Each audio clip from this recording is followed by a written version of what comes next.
प्यारे बच्चों, आज आपको दो चर पर आधारित रैखिक समीकरणों को प्रतिस्थापन विधि से हल करना सिखाने की कोशिश मैं कर रहा हूँ। जैसा कि आप इससे पूर्व समझ चुके हैं कि दो चर पर आधारित रैखिक समीकरण किस प्रकार की होती है, उसके हल का क्या तात्पर्य होता है और कब उसके हल संभव होते हैं और कब नहीं होते हैं, उस सब को मैं यहाँ पर डिस्कस नहीं कर रहा हूँ। इस वीडियो का मेन उद्देश्य ये है कि आप प्रतिस्थापन विधि से हल करना समीकरण को सीख जाएं। तो सबसे पहले मैं एक समीकरण निकाल लिखता हूँ। 2x धन 3y बराबर 23, x ऋण 5y बराबर 5। यह एक समीकरण निकाय है। दो चर पर आधारित रैखिक समीकरण है। x y की घात 1 है, जैसा आपको पहले बताया जा चुका है। इसको समीकरण नंबर 1 का नाम दे देंगे, इसको समीकरण नंबर 2 का नाम दे देंगे। आप जल्दी में हर समीकरण निकाय में चेक करने की आदत डालिए। यहाँ पर a1/a2 2/1 आ रहा है, b1/b2 3/5 आ रहा है, 2/1 और 3/5 अलग अलग हैं, तो a1/a2 b1/b2 के बराबर नहीं है। तो अतः हम कह सकते हैं कि यह समीकरण निकाय संगत है, इसके हल निकल सकते हैं और हम निकालेंगे।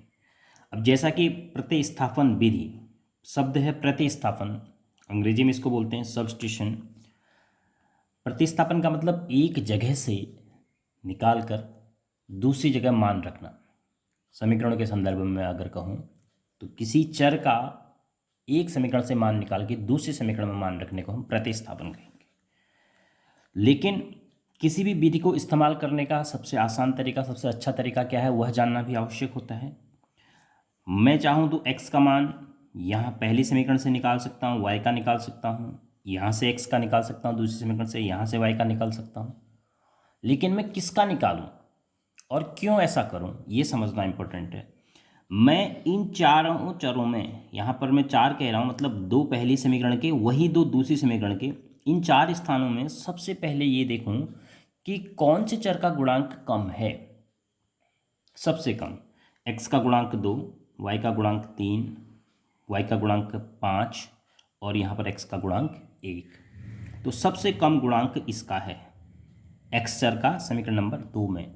तो आप इस विधि का सबसे ज़्यादा फायदा पाएंगे जब आप x का मान समीकरण 2 से निकाल के समीकरण 1 में रख देंगे, क्योंकि इसका गुणांक कम है तो आपको इसका मान आसान लगेगा।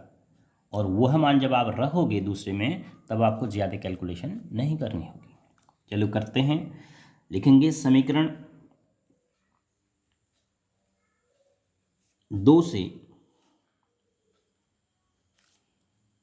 अब समीकरण 2 से अगर मैं x बराबर लिखना चाहूँ, x का मान निकालना चाहूँ, तो ये ऋण 5y हम पक्षांतर करेंगे, तो x बराबर 5, ये राइट हैंड में 5 धन, ये वाला ऋण बदल के धन 5y, ये हो गया आपका x का मान। तो x का यह मान अब हम किस में रखेंगे, 2 से हमने निकाला है, अब 1 में रखेंगे, तब जाके ये क्या हुआ, प्रतिस्थापन हुआ। तो x का यह मान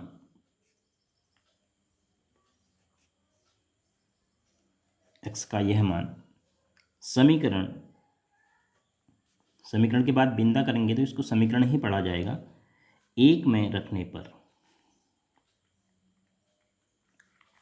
देखो प्रतिस्थापन की परिभाषा पूर्ण हो रही है। 2 से निकाला, 1 में रखा, यही प्रतिस्थापन है।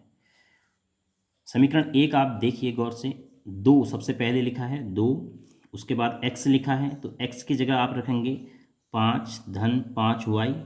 अब यहाँ पर 2 और x के बीच में जो गुणा यहाँ पर छिपा हुआ था, अब हमें उसको उजागर करना पड़ेगा, तो हम इसमें ब्रैकेट लगा के यहाँ पे गुणा का चिन्ह बना लेंगे, धन 3y बराबर 23।